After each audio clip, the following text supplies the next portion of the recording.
Welcome to the November meeting and program of the San Fernando Valley Unit of the League of Women Voters of Greater Los Angeles.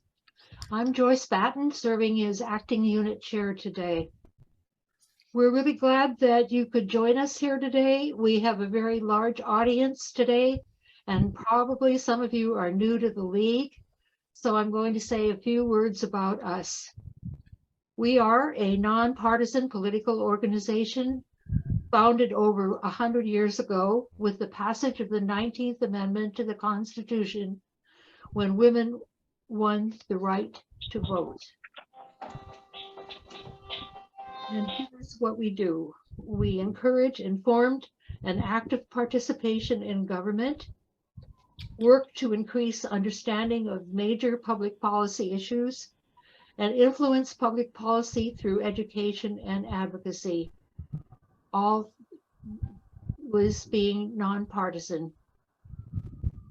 So that's who we are. And at this point in time, I'd like to introduce Jean Thompson, who is our program chair, who will be introducing our speaker today. Jean? Okay.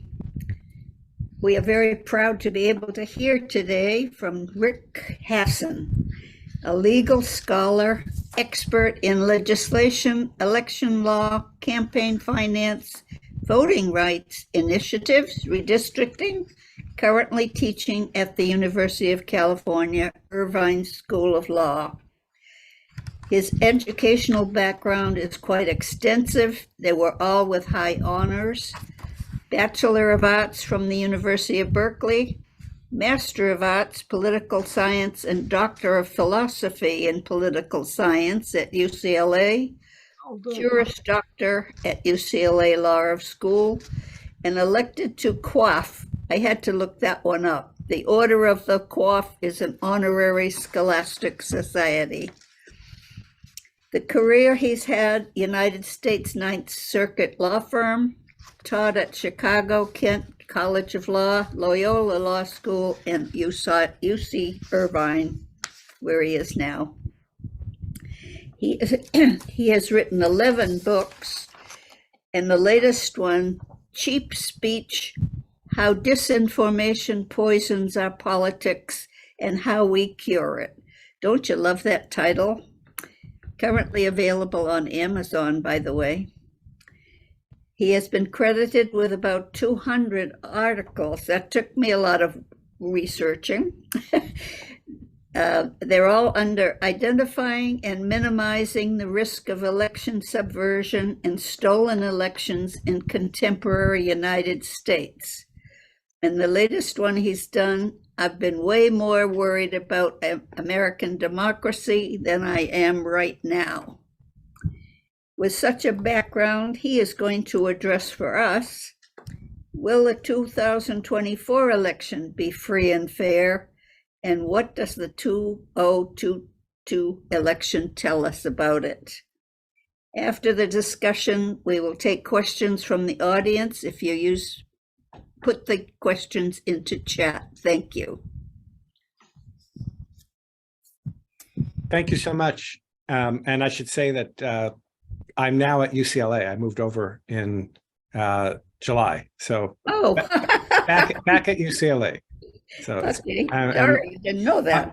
I'm coming to you from my UCLA office. So great to be with you. I was thinking I would talk for just a short time, maybe about 15 minutes, because I think people have a lot of questions, and I'd rather us engage in a dialogue than having you stare at a screen for a long time. But I can talk for as long as you like. But I think shorter is generally better in these things, especially on Zoom, when people's attention easily sways from whatever pops up on the screen. So I have to say that when Jean approached me to give this talk many months ago, I assumed that now, a week and a half after the 2022 elections, my presentation would be uniformly grim. I had assumed that we would have a number of election deniers, people who falsely claim that the 2020 election was stolen from Donald Trump being elected to office as secretaries of state, the chief election officers of the state, or as governors. Governors have a really important role in terms of certifying the results of the presidential election. But the good news is that things actually went much better than I anticipated. In every swing state where there was a contested governor's race or secretary of state race where the governor or secretary of state claimed that the last election was stolen, that candidate lost. All but one of them, well, I don't say all but one of them, most of them have conceded their elections. And that itself is notable. Donald Trump still has not conceded the 2020 election, even though he lost it by 7 million popular votes and by over 20 votes in the Electoral College. So this is a moment, I wouldn't say for celebration, but at least a moment to take a breath, because the article that Jean mentioned that said, the title of which this was in Slate a couple of days ago, I've been way more worried about the elections than I am right now, is a sequel to a piece I wrote in September 2020 for Slate called I've Never Been More Worried About the Elections Than I Am Right Now. And my concerns only got stronger after the 2020 election and after Donald Trump tried to steal that election by pressuring the U.S. Department of Justice, governors, state legislators, secretaries of state, his own vice president, members of Congress, to try to manipulate the election outcome. And what I think we learned from 2020 was that the United States system for determining the winner of the presidential election is uniquely susceptible to manipulation. Because there are so many people who have to sign off on the winner of that election, and the procedures that are used for certifying the winner depend, in fact, on people acting in good faith. So it depends, for example, on the governor signing a certificate saying who the electors are that reflects the will of the people. Now, I think even 10 years ago, I never would have expected that we would have to worry about this, because whether it's Democrats or Republicans, liberals or conservatives, we seem to have a pretty good system where those who have a job to do in terms of running elections, we're going to do it in good faith.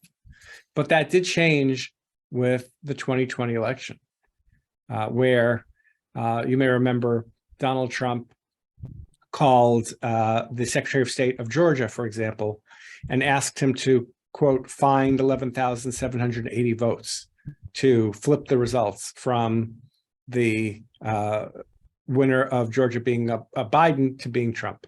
And of course, we know that the Secretary of State didn't do that. This and other activities in Georgia have now led to a criminal investigation. There's a grand jury going on considering this question in Georgia, as well as a federal investigation over these activities. So 2020 really opened the door to what I and others have called election subversion, different than voter suppression. Right? Voter suppression is something I've talked about with various league groups for a long time, the idea that some states and localities pass laws that make it harder for people to register or to vote. We all can understand a state passing a law saying you can't give glasses of water to people waiting online to vote. This concern is even more urgent than that, and it comes even at a more basic level of the process. It's a concern that the winner of the election won't necessarily reflect who actually got more votes, and that is a scary prospect. And so, as we look ahead to future elections, the question is, where are the vulnerabilities that we face in terms of the choosing of the president, and what can be done to try to solve those vulnerabilities? So let me talk about first what those vulnerabilities are, and then talk about how we might try to solve them, and then we can open it up for whatever questions you may have. So how in particular is our election system vulnerable?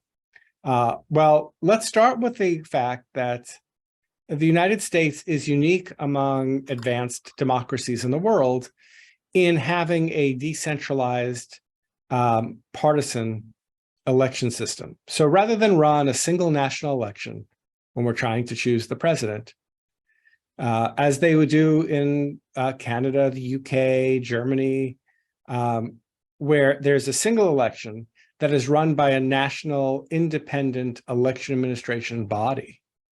Rather than doing that, we hold something like 10,000 simultaneous elections.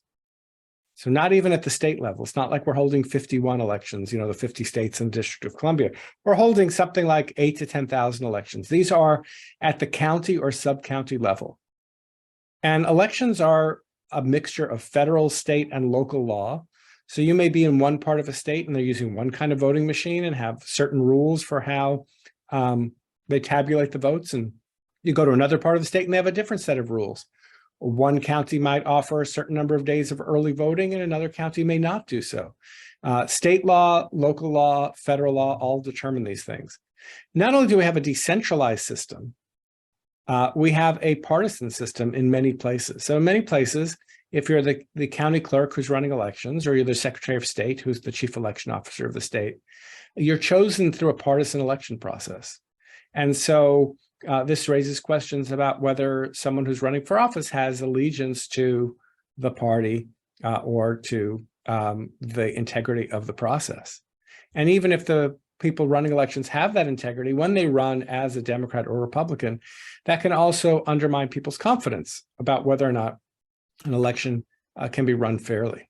So we have this decentralized system. And because we have this decentralized system, I've long thought that the problem with a decentralized system is that in a close election, it only takes one local election administrator to mess things up in order to put the whole election on the line.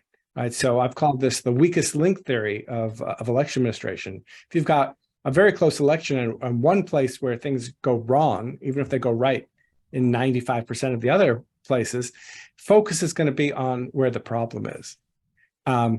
Now, with this concern about some people not committed in good faith to running free and fair elections, the concern is that you might have a partisan local election official who might deliberately manipulate the process. And so I'm thinking of some examples that we saw during the 2020 election, where, or since the 2020 election, I should say, where we had one local election clerk in Colorado give access to private individuals to the software that's used to run the tabulation machines, and shared that information with Mike Lindell, the My Pillow magnate, who's also a conspiracy theorist.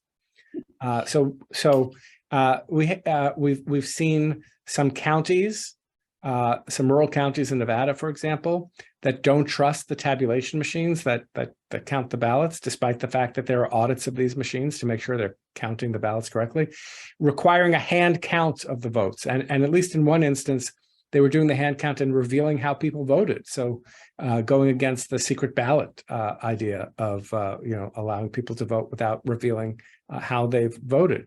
So we have this new insider threat, right? So one danger of this decentralized system is that some of the people who are actually running elections might be able to manipulate that process. This is a kind of concern that is especially worrisome in the current era that we're in, where so many conspiracy theories are out there about elections being stolen or rigged. One of the things that we've seen is some of these conspiracy theory advocates have tried to recruit people to be poll workers. Now, I know that the league often tries to recruit people to be poll workers. It's a great thing to work in the public interest. But some of these conspiracy theorists are trying to recruit poll workers to look for problems. And rather than report the problems to their supervisors in the polling place, they want them to be reported to outside groups or political parties. And so this creates another kind of insider threat. So we've got this decentralized partisan system for running elections. So that's one kind of risk that we face. Another risk that we face is that the rules that we use for determining who the winner of the election is for president are written in an 1887 law called the Electoral Count Act. This is really kind of arcane, and nobody would care about it except the stakes are really high. So the United States had a disputed election in 1876. This was the Hayes-Tilden election. And one of the results of that election is that Congress realized it had to draw up some rules for how it dealt with conflicts when, say, a state sends in multiple slates of presidential electors. These are the names of the electors from each state who are pledged to a particular presidential candidate. And so Congress wrote this law, and unfortunately, Congress wrote the law in a very convoluted way. There are parts of the law that are impossible to understand. A couple of years ago, I was in a room with a bunch of other election law professors, and we were trying to figure out, could we all agree on what certain language in this act meant? And we could not, because it was so unclear. These are the sets of rules that Donald Trump tried to exploit in 2020, when, for example, he claimed that the vice president had the power to unilaterally throw out the votes of states where Trump had claimed without evidence that there was fraud. He was relying on that, I think, a bad interpretation of the Electoral Count Act. Similarly, when he was trying to claim that there were fraud or irregularities in other states that Biden won, like Arizona, Wisconsin, Michigan, Pennsylvania, these are all states where Biden won the election in that state, but they had Republican legislatures. And he was trying to argue that this Electoral Count Act gives state legislatures the ability to declare that the election was failed and to send in an alternative slate of electors. So this language, I don't think that's a fair reading, but that is how this language was read. So another problem we have is that the rules for conducting presidential elections and turning people's votes into the actual winner, the rules are unclear and subject to manipulation. And then the third major problem we have is that Donald Trump has activated a base within the Republican Party that fervently believes that the last election was stolen. And if you believe that, you might be willing to take somewhat radical steps to assure that the next election won't be stolen. And so in this last election, we saw, for example, there's all this concern about ballot drop boxes, right? So when people vote by mail, they get a ballot in the mail, they can mail it back to the US postal system, or in many places, like here in California, there are ballot drop boxes, dedicated boxes that people can put their ballots in, and election officials come and collect their ballots from there. There have been lots of conspiracy theories about these ballot drop boxes being manipulated. There's been no evidence that they've been manipulated in this way, no evidence that fraudulent votes have been cast in this way or that ballots have been interfered with. But one of the things we saw in Arizona were armed people, people with guns and tactical gear patrolling around drop boxes during the period of early voting. And there were a couple of lawsuits that had to be filed, and including getting the involvement of the United States Department of Justice to prevent people from interfering with the ability to cast a vote. We also know that election officials have faced threats of violence. They've faced harassment. They've just faced a very hostile atmosphere, to the point that in some parts of the country, you're seeing as many as 25% of election officials deciding not to continue in their jobs. And these jobs are really hard. It's a very complex thing to run a free and fair election, especially on the scale of tens of thousands, hundreds of thousands, even millions of ballots coming in. And when we lose that expertise, that raises additional risks that the counting is not going to be done right because we're going to lack the competence. Okay, so I've mentioned three different areas where there are problems. What can we do about it? So let me talk about a few things. Number one, I think states need to take steps to assure that we have free and fair elections at the level of the polling place, all the way up to the top of the Secretary of State's office. So there needs to be transparency to make sure that voting is free and fair. There needs to be rules in place to make sure that if a local jurisdiction decides not to follow the rules for how to count ballots, for example, there's a quick and easy way to get either a judicial or administrative correction to that. There needs to be training of poll workers that they understand the chain of command. So there's lots of things that can be done. And this is where the league can actually play an important role around the country in making sure that the local procedures are fair and open to observation and transparent.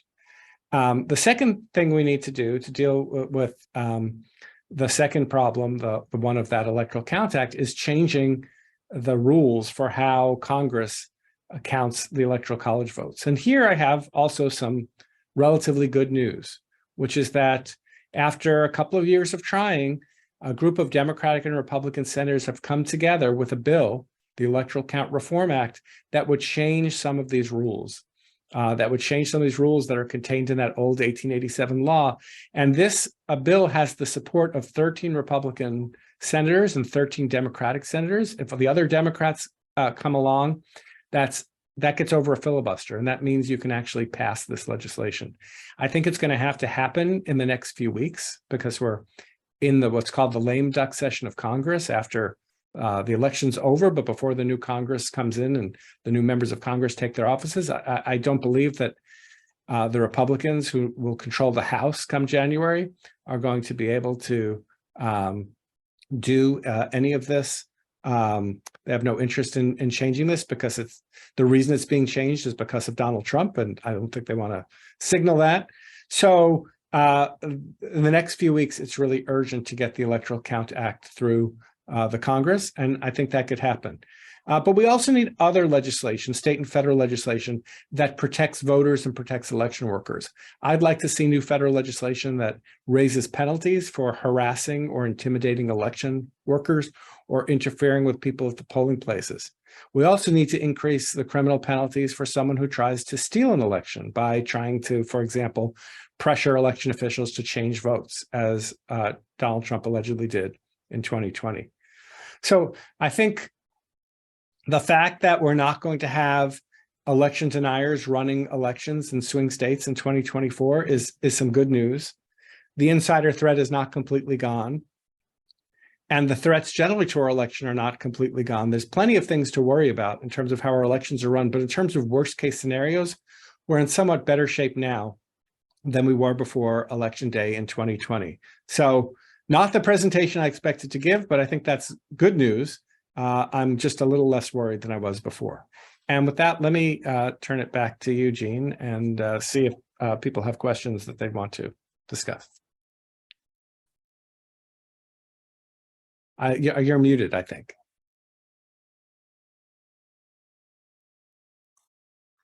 We did ask everyone to use the chat and put in their questions. Joyce, who was supposed to take care of the questions? I will try to do that. I have a question, and that is, I heard that there is a movement afoot to have uniform election laws throughout the states, and that this might be something that the Supreme Court would eventually have to rule on. Was I hearing it correctly or not?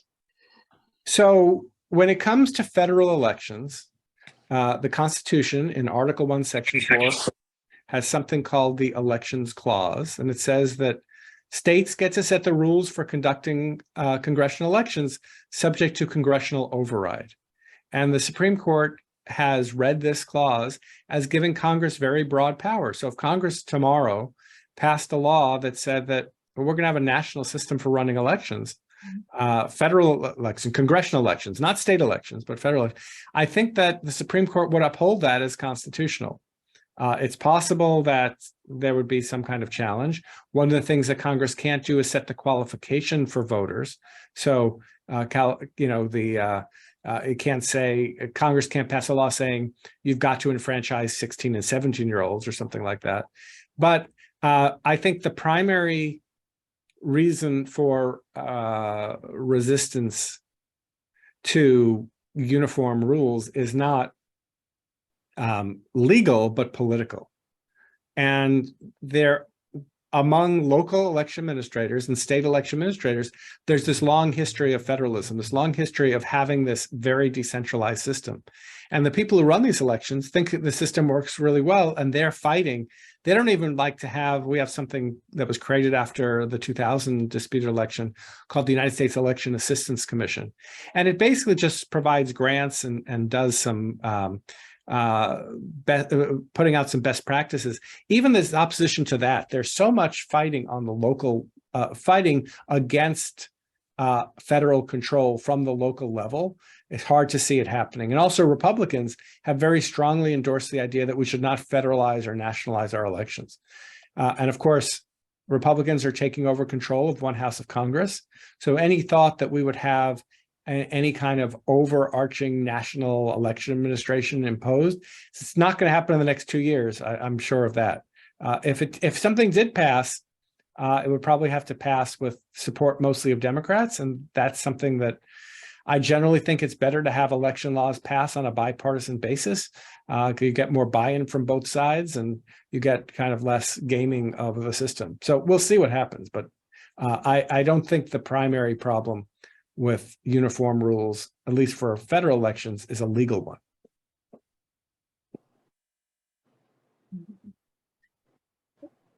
Let's see.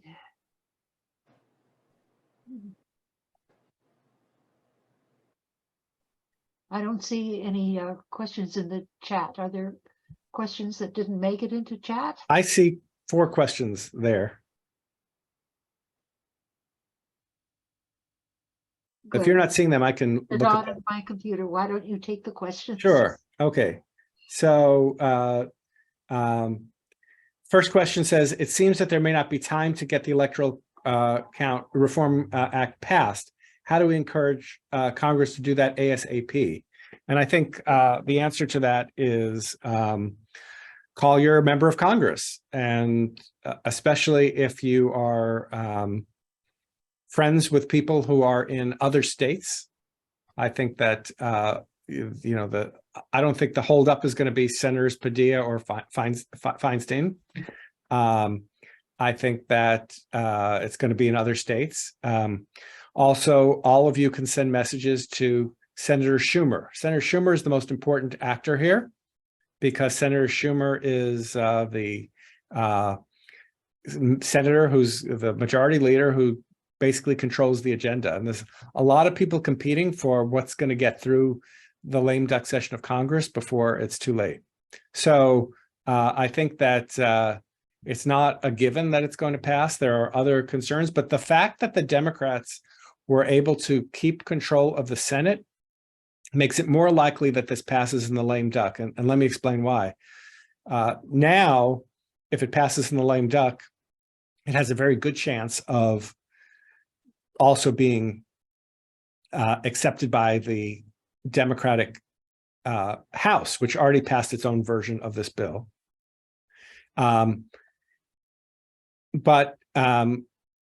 if it waits till the next session, it won't get passed. The other priority, or one other priority that Senator Schumer has, is getting judges through. Well, judges only require approval of the Senate, not approval of the Senate and the House. And so with Democrats continuing to control the Senate in the next Congress, they can put less effort into rushing through the judges now and bring more of them back in the next Congress. So that makes me somewhat hopeful, but really the pressure has to be on Senator Schumer and on the senators to get it through the Senate. If it gets through the Senate, I think it gets through the House and gets Biden's signature. Okay, the next question I see here is, do you think California should count its votes faster? And if so, how? So I do think that the first rule should be that it's more important to get the counting right than to do it quickly. I know everybody's impatient. We had to wait 9 days to find out which party controlled the House of Representatives in the next Congress. And a lot of that had to do with slow vote counting in California. But counting in California is slow in part because of the safeguards we have in place. Many Californians vote by mail. It takes longer to validate the mail ballots. We have anti-fraud protections in place, which we wouldn't want to skimp on. And there are a lot of people that live in California, right? In Los Angeles alone has more people than many states have in terms of the number of voters. And so it's going to take a while. If you want to increase the speed, there are two things that I think you can do. One, I think won't happen for, I guess, but neither one will happen for political reasons, kind of different ones. Number one, we could change our rule to be the rule that they use in Florida. Florida is a large state that manages to get its election results out quickly. They require all ballots to be received by Election Day. And California does not require all ballots to be received by Election Day. Our ballots have to be postmarked by Election Day. And so if you change that deadline, that would improve things. Now, I think that would be seen as voter suppression or disenfranchising in California because you'd be making it harder for people to vote because they couldn't wait till the last minute to mail in their ballots. You'd have thousands of people who would miss the deadline. So politically, I don't think it would happen. But ideally, I think, so long as you give people plenty of time, I got my ballots weeks and weeks before the election. Then I don't see a problem with doing that. That would help a lot. Make ballots be due by Election Day. The other thing is more money to have more vote counting machines, more workers, just to be able to do things more quickly. Is that worth doing? It depends on what the other resources are that, where would you be taking money from in order to be able to do this? So I do think that we could make the counting faster. I don't think the counting is slow because the workers are lazy or because there's a bad plan. It takes a long time given the deadlines we have and given the number of ballots that we have. All right, I'm looking at the next question here. If Congress passes federal legislation to stop harassing voters, would that stop states from forbidding people to bring water, et cetera, for people in line to vote? Would they be able to stop them from taking out Dropboxes and putting fewer Dropboxes in minority areas, et cetera? So I don't think federal legislation that would stop the harassment of voters would itself address those issues. But to go back to my answer to an earlier question, Congress has broad powers. If Congress, for federal elections, so if Congress wants to pass a law that prevents states from, say, preventing people from getting water while waiting online, a long line to vote, they can pass such laws. If Congress wants to mandate the use of mail-in balloting or Dropboxes, I think Congress would have the power to do that. Again, at least for federal elections, wouldn't be able to mandate that potentially for state elections or local elections. That creates complications because we vote on federal and state and local issues on the same ballot and every couple of years. So I think Congress has the power to do this. But again, it's a question of how much is Congress willing to interfere with state and local rules over how elections are conducted. And I think that raises political questions and not just partisan political questions, because those people who run in state and local elections don't want to give up their power. I mean, this is always the story. When someone is given the power to do something, they don't necessarily voluntarily want to give it up. So there's a contingent of people who like having these local election officials who want to continue to do it this way, even though the United States really is a tremendous outlier when it comes to these localized elections for national elections. Now, I should say one other thing about that. So if you vote in Canada or you vote in the UK in a national election, you're basically voting on one thing. Which party do you prefer in the national election? In California, I think when I voted, I think there were 72 different things I was asked to vote on. And so that goes back to the last question about why does it take so long to count? There's so many things to count, right? There's just so many, we're voting on so many different things. In Canada, they can get all the counting done in one night. They're only counting one race. We are counting so many different races. And of course, our system is so complicated. You have congressional districts that, part of the congressional district is in Orange County, part of the congressional district is in Los Angeles County, and so then that creates even greater complications. Everybody's ballot is different because the district lines are drawn in different ways. You have to make sure that the lines are, that the person gets the ballot that accurately reflects who they're supposed to vote for. And of course, we have to make this material available in many different languages to satisfy the Voting Rights Act and make sure people are not disenfranchised.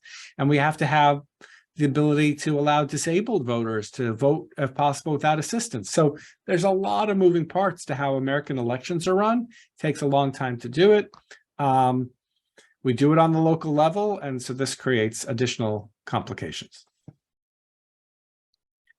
Okay, the next two questions are related, so let me read both of them. First, is there a chance that we could get a national popular vote for president via the National Popular Vote Compact? And the other question, which is related to this, is, do you think the Electoral College will ever be reformed or eliminated? So those questions are related to each other.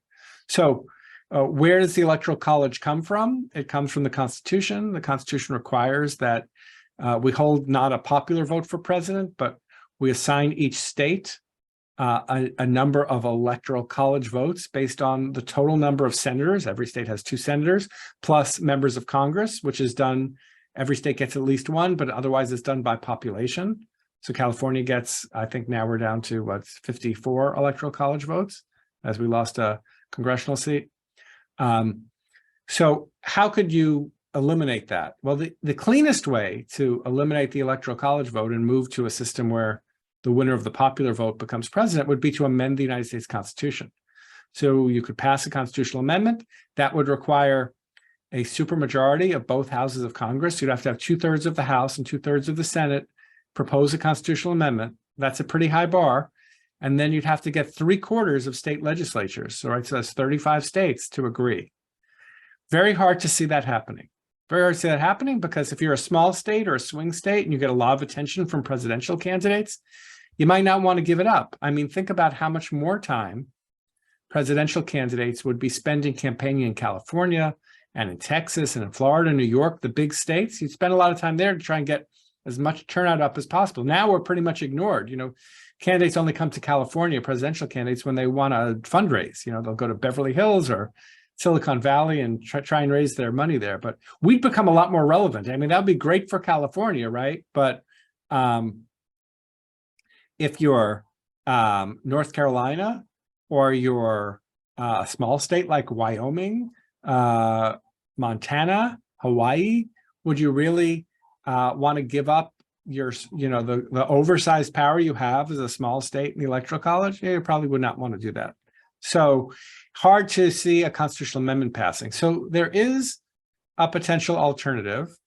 The alternative is something that's called the National Popular Vote Compact. It's a little complicated. Let me just explain the basics. The idea is you'd get a number of states to agree to enter into like a private agreement or a compact.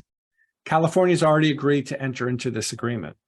And what you do is you say, when enough states enter into this agreement so that they make up a majority of the Electoral College votes, then all of those states promise that they will appoint their electors not based on who gets the most popular votes in their state, but who gets the most popular votes in the country.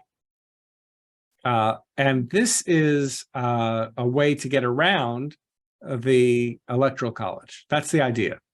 I don't favor this, even though I would favor a constitutional amendment abolishing the Electoral College if we could have it. So why don't I favor this? First, I think that the current United States Supreme Court could well find that this compact is illegal. There are certain provisions of the Constitution that limit the ability of states to enter into agreements with each other without Congress's approval. And so I think it could well be found that this procedure is not constitutional. But more fundamentally, here's my bigger problem that I have with this process. The agreement that California's entered into and a number of other states have entered into says that a state can't leave the compact when there is only 6 months or less before the election. So imagine a situation where, say, Trump is leading in the national popular vote, but Biden is leading in the state of California. And California's in this compact. California's got a lot of Electoral College votes. There's going to be tremendous pressure on California to pull out of that compact. And it's not clear to me that the compact would be enforceable if a state wants to pull out, because right now the Constitution gives the state legislatures the power to set the rules for choosing presidential electors. So if legislatures decide to pull out, maybe then, that's going to create a lot of havoc. So I think, as hard as it is to say, because I'd like to get rid of the Electoral College, I don't think this system is the right way to do it. Okay, next question. Can you explain ISL? Thoughts on how the Supreme Court will rule on that? Okay, so this is another one that's really complicated, but potentially very important. So I mentioned a few times that this elections clause in the Constitution, it says that each state gets to set the rules for conducting congressional elections subject to Congress's override. And it says that who sets the rules? The legislature in each state sets the rules. Now, ordinarily, that's been understood as the legislature has to act the way a legislature normally acts. So it passes legislation. That legislation has to be approved by the governor. That legislation is subject to review by state courts, subject to the state constitution, etc. So what happened in the case that's currently pending before the Supreme Court, a case called Moore versus Harper, is a case the Supreme Court's going to hear oral argument in a few weeks. In this case, Common Cause, the Good Government Group, had for years been trying to challenge partisan gerrymanders, drawing district lines to favor one party over another. Congress had been, the Common Cause had been trying to get the courts, the federal courts, interested in policing partisan gerrymanders to require the drawing of fairer district lines. And this has been litigated in the Supreme Court for many decades. And finally, in 2019, in a case called Rucho versus Common Cause, the United States Supreme Court held that there were no standards that federal courts could apply to decide when drawing of district lines went too far in favor of one party or another. So the court said that these claims were non-justiciable. That means they can't be heard in federal court. So Common Cause went and they filed a new challenge in state court. And they argued that partisan gerrymandering not only violates the federal constitution, but also violates the state constitution. So in North Carolina, the Common Cause went to the state Supreme Court and said, North Carolina is essentially a 50-50 state. It's evenly split between Democrats and Republicans, but Republicans drew district lines so that 10 of the 13 districts favor Republicans. And that's not fair. And the state Supreme Court agreed. State Supreme Court said under the state constitution, which has a provision in North Carolina requiring that there be free and fair elections, that the state constitution required drawing fair district lines. And that was a state Supreme Court ruling under the state constitution. Ordinarily, that would be the end of the matter because you can't go to the US Supreme Court when it's about a state law issue. That's an issue for the state courts, not a federal issue. But the Republican legislators who were on the wrong end of this ruling against a Democratic-dominated state Supreme Court in North Carolina, the Republican legislators went to the Supreme Court and they said that when the state Supreme Court applied the state constitution to limit partisan gerrymandering, it violated the Elections Clause of the United States Constitution. The Elections Clause of the United States Constitution says that state legislatures get to set those rules, and this is not the legislature, it's the state court applying the state constitution. To put it another way, what the legislators are arguing is that state legislatures are not limited by their own state's constitutions or their own state Supreme Courts when they set election rules for federal elections. That's the so-called independent state legislature theory that's at issue in Moore versus Harper. The question is, what does legislature mean in this context? Just like my view is that just like it says that Congress can override those rules, and Congress can only override the rules if they do so in a way that the Supreme Court says complies with the US Constitution, same idea should apply to when a state legislature acts, has to comply with what the state Supreme Court says the state Constitution requires. So we're going to have oral argument on December 7th in this case. It's not clear to me exactly what the court's going to do. There were a number of amicus briefs, friend of the court briefs filed in the case. There were 20 filed on the side of the legislators. There were 49, which is a very large number, filed on the side of Common Cause. I was one of the people who filed a brief. Some of those briefs make arguments about history. How was this language originally understood in the Constitution? Because a number of the conservative justices of the Supreme Court are originalists. They care about what the language of this provision meant at the time that it was enacted.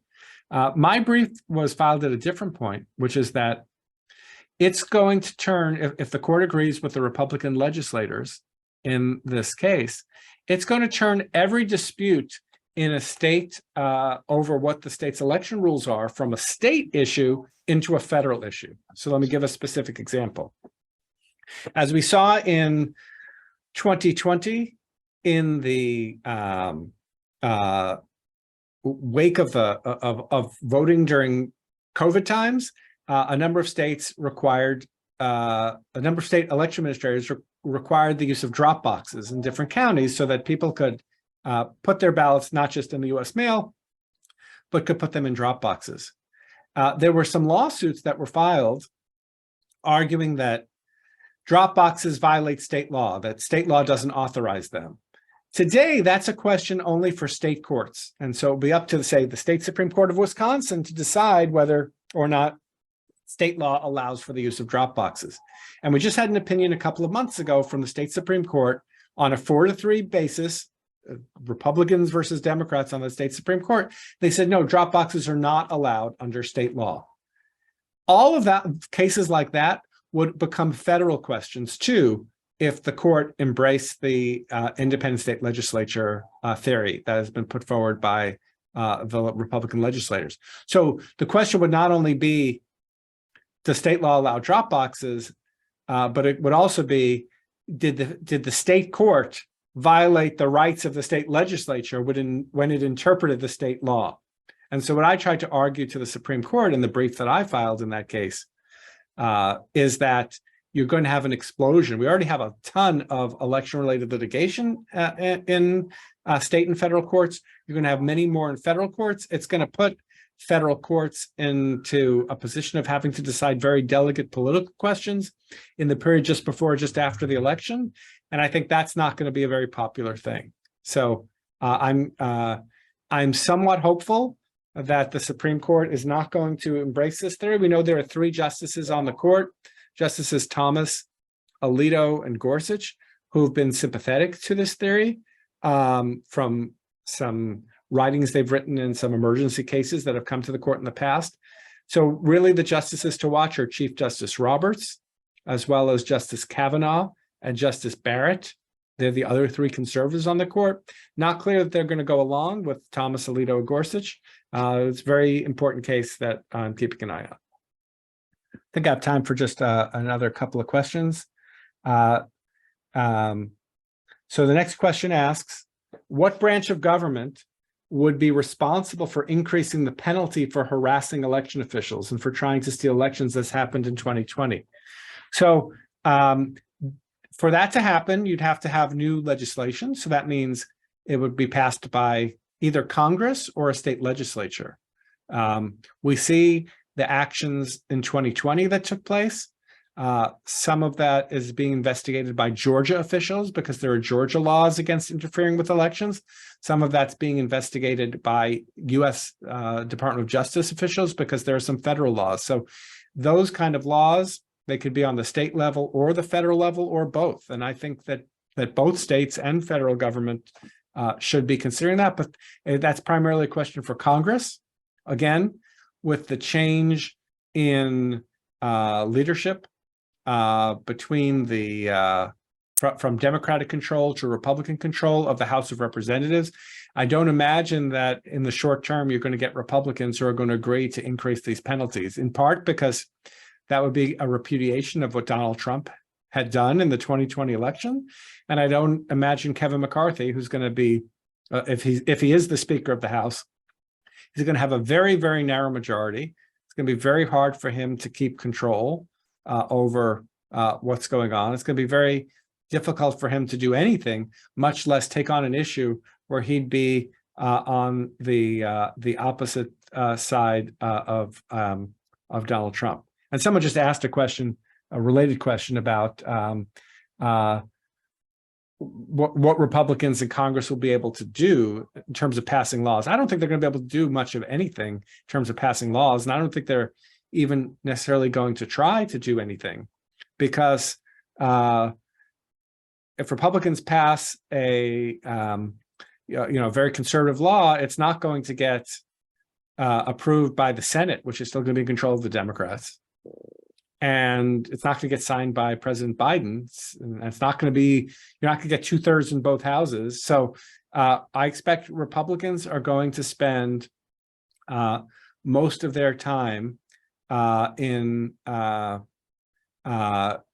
investigating President Biden, in trying to hold hearings, trying to make a lot of noise. That's pretty much what the Republican House is likely to do, to serve as opposition to Biden. The big question is going to be whether or not they're going to be able to pass a debt ceiling increase. This is potentially going to raise issues that can affect the U.S. economy. And so, I am concerned about that more than anything else with the Republican Congress. All right, let me just take a last question, which is, a vote for president in Pennsylvania counts more than a vote in California. How is that fair or constitutional? Well, constitutional is easy. It's constitutional because the Constitution says that we're going to use this Electoral College vote system rather than the one person, one vote system. You can't argue something's unconstitutional if it's in the Constitution, but I do think the fairness point is a good one. I don't think it's fair. That's why I don't like the Electoral College. It's really one of the only bodies we have in the United States where we don't give everyone an equally weighted vote. I wouldn't even point to Pennsylvania. I would point to Wyoming or Montana or Hawaii, where people have much more power than we do, because our districts are so large. We're such a large state. We don't have the power that is equal to the number of people that we have. But that's the system we have. So I would focus on things that can be changed, much more focused on the immediate questions, like how do we assure that we continue to have a free and fair election in the United States? Electoral college reform is something I care about, but it's hard to see, within the next decade, say, there being change of that kind of system. So I'm focused on the narrow question of preventing stolen elections, which is unfortunate that's where I have to put my energy in the United States, but that's where we are right now. Thank you so much for taking time out of your day to talk with us today. I know that we're much better informed now than we were when we started. And once again, thank you very much for speaking with us today. My pleasure. Taking our questions. Take care, everyone. We will.